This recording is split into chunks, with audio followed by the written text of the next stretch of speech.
ଭାଇମାନେ ଜୟ ଜଗନ୍ନାଥ। ମୁଁ ଆଜି ଆସିଯାଇଛି ମୁମ୍ବାଇ ବୁଲିବାକୁ ନୁହଁ, ମୁଁ ଆସି ଯାଇଥିଲି ମୁମ୍ବାଇ ଏକ୍ସପୋ ଦେଖିବା ପାଇଁ। ଆକ୍ଚୁଆଲି ମୁଁ ଗୋଟେ ଲିଫ୍ଟ କମ୍ପାନୀ ଅଛି, ଆମର ଲିଫ୍ଟର ସବୁ ଏକ୍ସପୋ ପଡ଼େ, ସେଥିଲାଗି ଆମେ ବାହାରି ଯାଇଥିଲୁ ମୁମ୍ବାଇରେ।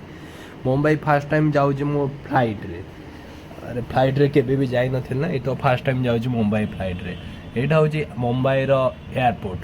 ବହୁତ ବଢ଼ିଆ ଅଛି ଏୟାରପୋର୍ଟ, ଦେଖିବାକୁ ବହୁତ ବଢ଼ିଆ, କିନ୍ତୁ ବହୁତ ସେଠି ଭାଇ ଯେଉଁ ଦୋକାନ ବଜାର ଅଛି ନା ବହୁତ କଷ୍ଟଲି। ସେଟା ଏକ ନମ୍ବର ମାର୍କେଟରେ ଯେଉଁଟାକ 5 ଟଙ୍କା 10 ଟଙ୍କା ମିଳୁଛି ନା, ସେଠି ସେଇଟା ଡବଲ୍ 500ରୁ 600 ଟଙ୍କା। କିନ୍ତୁ ଲୁକିଂ ଭୁବନେଶ୍ୱର ଏୟାରପୋର୍ଟ ଠାରୁ ବହୁତ ବଢ଼ିଆ ଅଛି। ଫଟୋ ବି ଆପଣ ବଢ଼ିଆ ଉଠାଇ ପାରିବେ। ମୁଁ ତ ଏଇଟା ଫାର୍ଷ୍ଟ ଟାଇମ୍ ଯାଇଛି ମୁମ୍ବାଇ ଏୟାରପୋର୍ଟ, ଏତେ ମୋର ଏକ୍ସପିରିଏନ୍ସ ନଥିଲା ମୁମ୍ବାଇ ଉପରେ, ବଟ୍ ମୁମ୍ବାଇ ଏୟାରପୋର୍ଟ ମୁଁ ଫାର୍ଷ୍ଟ ଟାଇମ୍ ଯାଇଛି, ମୋତେ ବହୁତ ଭଲ ଲାଗୁଛି ମୁମ୍ବାଇ ଏୟାରପୋର୍ଟ। ଏଇଟା ମୁମ୍ବାଇ ଏୟାରପୋର୍ଟର ଭିତରଟା ପୁରା। ଏଇଟା ହେଉଛି ତା'ର ଇଣ୍ଟରିୟର। ଏଠି ତୁମକୁ ୱାଇନ୍ ବି ମିଳିଯିବ, ମଦ ବି ମିଳିଯିବ, ଯାହା ଖୋଜିବ ଏଠି ସବୁ ମିଳିଯିବ, ବଟ୍ ପ୍ରାଇସ୍ ଅଧିକ ଏଠି।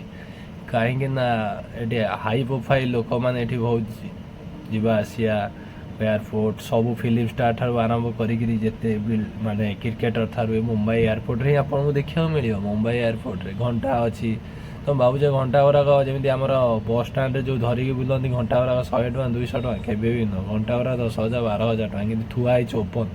ଯିଏ କହିବ 100 200 ଟଙ୍କା, ବସ୍ ଷ୍ଟାଣ୍ଡରେ ଦେଖିଥିବ ଘଣ୍ଟା ଗୁଡ଼ା 100 200 ଟଙ୍କାରେ ଆସିକି ବୁଲୁଥିବେ।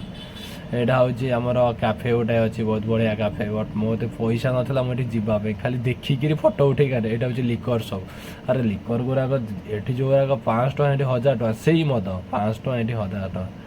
ତାପରେ ବୁଲି ବୁଲି ଆସିଗଲୁ, ଏଠି KFC ଅଛି, ଡ୍ରିମଲ୍ୟାଣ୍ଡ ଅଛି, ବହୁତ ସାରା ସପିଂ ମଲ୍ ଅଛି। କିନ୍ତୁ ମୋ ପାଖରେ ପଇସା ନାହିଁ, ତ ଫାର୍ଷ୍ଟ ଟାଇମ୍ ଯାଇଛି ନା, ଖାଲି ଦେଖିବା କଥା ଆଉ ଭିଡ଼ିଓ କରିବା କଥା। ଭାବିଲି ଭିଡ଼ିଓ କରିକି ଗୋଟେ ୟୁଟ୍ୟୁବରେ ଅପଲୋଡ଼ କରିଦେବି। ମୁଁ ତ ଖାଇପାରିବି ନାହିଁ କି ଇଏ କରିପାରିବି ନାହିଁ, ଯିଏ ଆସିବ ସିଏ ବି ଦେଖିପାରିବ ଭିଡ଼ିଓ ଗୁଡ଼ାକ।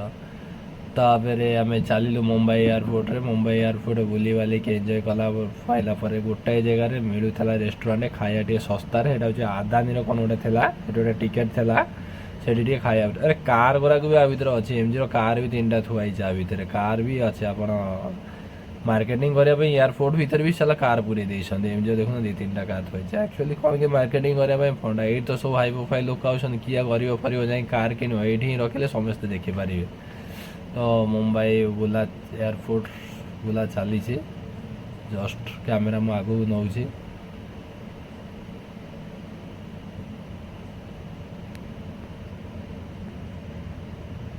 ତାପରେ ଆମର ପ୍ଲାନିଂ ଅଛି ମୁମ୍ବାଇ ଏୟାରପୋର୍ଟ ପରେ ମୁମ୍ବାଇ ଫ୍ଲାଇଟ୍ ଆସିବ। ଫ୍ଲାଇଟ୍ ଆସିଲା ପରେ ଆମେ ଯିବୁ ଓଡ଼ିଶା।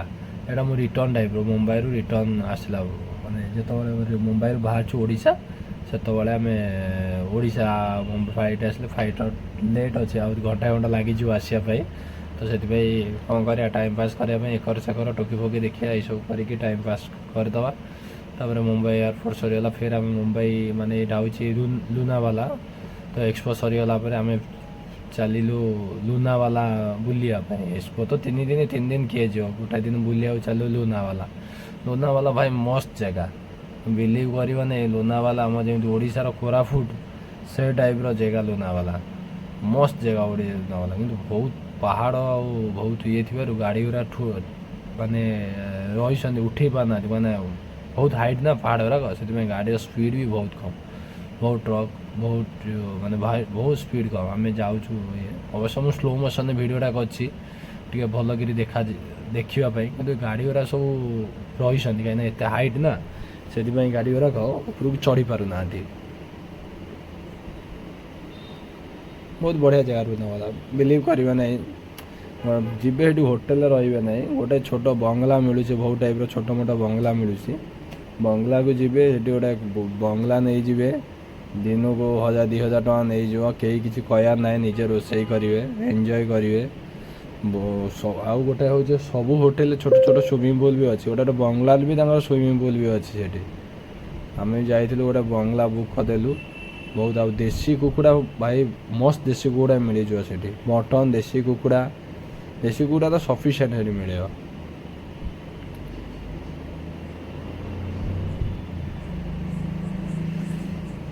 ତ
एक्चुअली भिडियो कर स्लो मोशन कौन कि माने भिडियोटा स्लो मोशन हबार कारण हूँ तुम्हें माने प्रॉपर्ली देखी हम जगटा से मुझे भिडियोटा स्लो मोशन करी आ स्लो मोशन कर बहुत स्लो हो जाए बिलीव कर बहुत स्लो हो जाए रास्ता भी बहुत बढ़िया एरिया भी बहुत बढ़िया शीत दिन आसगला ठंडा भी से लगे कि शीत दिन ही मजा लगे से अल्प अल्प कि पानी थब काकर भी पड़ी थब एंजॉय करने बहुत ठंडा भी से लगे बहुत शीत दिन ही मजा लगे एक्चुअली से जीवे बुलिया लोनावाला मस्त जगह बिलीव करेंगे आप जी थे से बिलीव करेंगे मस्त जगह।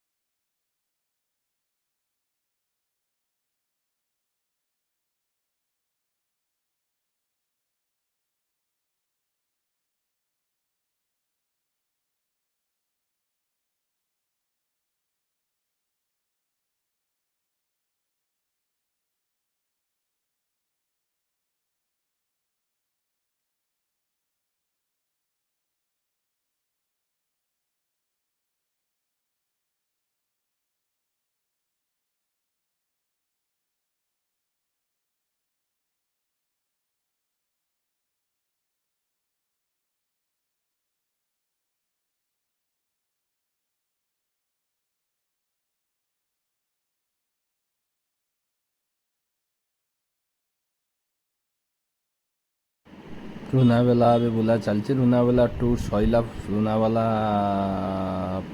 चलती बुला एक्चुअली हाँ ये हूँ देखते पहाड़ देखते लुनावेला मस्त जगह भाई 0 पॉइंट व्यू आपन को मस्त लगे जगह तापर आम आसगलु लुनावेला पहाड़ उपरको चढ़ुचु आसला से जो कहते कटेज छोट छोट कटेज आम देसी कुकुड़ा भी मिलगला भोजी भी स्टार्ट होगा फिर आम चलीगलु इंडिया गेट विजिट करने इंडिया गेट बुलाया इंडिया गेट बुले देखते यहाँ हूँ इंडिया गेट भी आपको बहुत बढ़िया लगे जब भी जी मुंबई इंडिया गेट बुलेबा इवनिंग रे व्यू अच्छी यहाँ हूँ ताज ताज होटेल यहाँ ताज फ्रंट रे जो अच्छे आमर नदीटा रोचे नदी फ्रंट रे जो इंडिया गेट यहाँ हूँ ताज होटेल जो माने माओवादी मैंने आक्रमण करते जो ताज होटेल यहाँ हूँ ताज होटेल एक्चुअली आम तो पैसा नहीं भाई ताज होटेल रहा बाहर बाहर फोटो उठा कथा देखा कथा बुलिया कथा फास्ट टाइम जाइए मुंबई जहाँ टे एंजॉय खुशी आ गोटे ताज बुलाबुली चलती ताज बुलाबुली सारापर आम जस्ट गोटे अटो अच्छी अटो करी